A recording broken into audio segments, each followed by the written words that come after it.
High বন্ধুরা, তোমরা সবাই ভালো আছো? আমার চ্যানেল থেকে তোমাদেরকে জানাচ্ছি স্বাগত। আমি আজকে তোমাদের সঙ্গে একটা রেসিপি শেয়ার করব, রুই মাছের পেটির তেল ঝাল। এই যে দেখো, উপকরণ দেখাচ্ছি। উপকরণ নিয়েছি এখানে রুই মাছের পেটি ধুয়ে পরিষ্কার করে নিয়েছি 5 পিস, আদা পেঁয়াজ পেস্ট, জিরে বাটা, ধনিয়া বাটা, গোটা গরম মশলা, তেজপাতা, পেঁয়াজ কুচি, কাঁচা লঙ্কা, নুন, হলুদ, শুকনো লঙ্কার গুঁড়ো, তেল। চলে এসেছি হেসেলে। এখন গ্যাসটা জ্বালিয়ে নিব। গ্যাস জ্বালিয়ে নিয়েছি, এবার বসাচ্ছি কড়া। বসিয়ে দিলাম কড়াটা ভালো করে গরম করে নিব। কড়া গরম করে নিয়েছি, দিচ্ছি কড়াতে তেল। এদিকে মাছটা তেল হলুদ দিয়ে মেখে নিব। দিচ্ছি মাছে অল্প কাঁচা সরষের তেল, দিচ্ছি হলুদ, দেব নুন স্বাদ মতো, দিচ্ছি মাছে অল্প শুকনো লঙ্কার গুঁড়ো। ভালোভাবে মেখে নিব।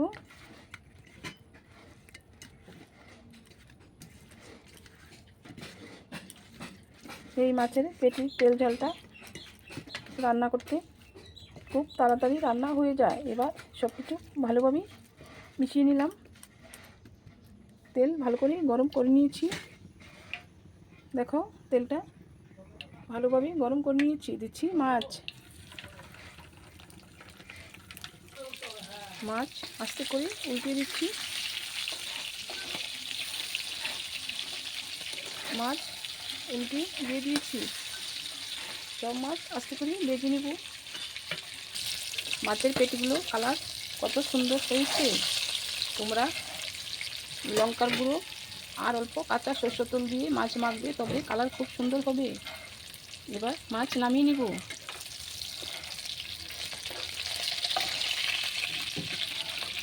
মাছ ভালো করে ভেজে নিয়েছি, এবার উঠিয়ে নিচ্ছি।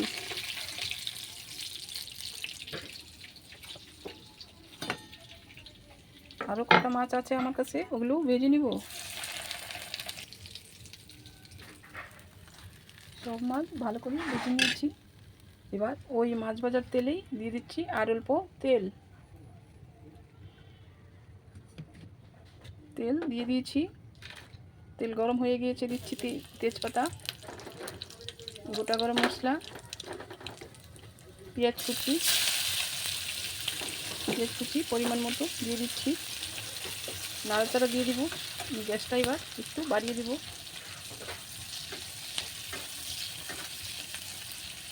পেঁয়াজ ভালোভাবে ভেজে নিব। ভালোভাবে ভেজে নিয়েছি। দেখো বন্ধুরা, পেঁয়াজটা পিঙ্ক কালার হয়ে এসছে। এবার তেলে দিচ্ছি অল্প হলুদ পরিমাণ মতো, নাড়াচাড়া দিয়ে দিব। দিচ্ছি কাঁচা লঙ্কা দিয়ে দিচ্ছি আদা পেঁয়াজের পেস্টটা ভালো করে ভেজে নিব। আর এই রেসিপিটার জন্য আদা আর পেঁয়াজের পেস্টটা খুব ভালোভাবে ভেজে নিতে হবে। আমি গ্যাস কম করে দিয়ে আদা পেঁয়াজের পেস্ট ভালো করে ভেজে নিচ্ছি। আদা পেঁয়াজের পেস্ট লাল করে একদম ভালোভাবে কষিয়ে নিয়েছি। দেখো, এবার দিচ্ছি জিরে বাটা, ধনিয়া বাটা, দিচ্ছি ঝাল লঙ্কার গুঁড়ো পরিমাণ মতো।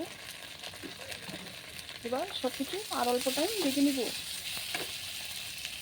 মশলাটা ভালো করে কষে যাওয়ার জন্য অল্প করে পরিমাণ মতো দিয়ে দিচ্ছি জল। খুব অল্প দিয়েছি। নাড়াচাড়া দিয়ে দিচ্ছি। এই রেসিপিটা খুব তাড়াতাড়ি হয়ে যাবে, খেতে অসাধারণ হবে।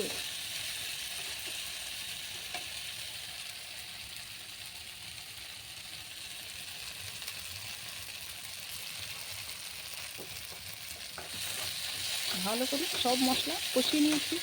দেখো, তোমরা দেখলেও বুঝতে পারবে সব মশলা ভালো করে কষিয়ে নিয়েছি।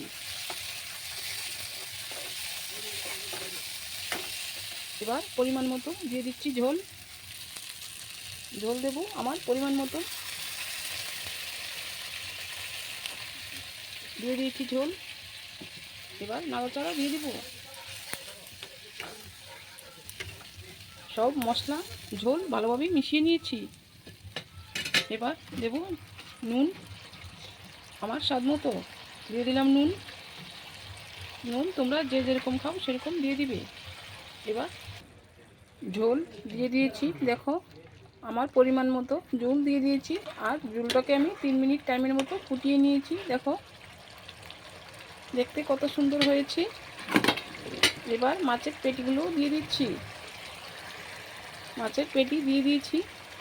প্লিজ তোমরাও মাছের পেটির তেল ঝাল রান্না করে খেও। আর আমার ভিডিওটা শুরু থেকে শেষ অবধি দেখো। আমার ভিডিওটা সাবস্ক্রাইব করে দিও প্লিজ। তোমরাও তেল ঝাল রান্না করে খেও। দিয়ে দিলাম মাছ। এবার নাড়াচাড়া দিয়ে দিচ্ছি। সব কিছু ভালোভাবে মিশিয়ে নিচ্ছি।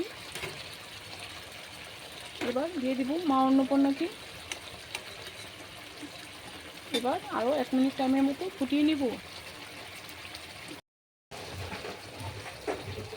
রেসিপি একদম রেডি। ভালো করে জাল করে নিয়েছি। দেখো বন্ধুরা দেখতে কত সুন্দর হয়েছে আর খেতেও অনেক টেস্টি হবে। এবার আমি নামিয়ে নিচ্ছি।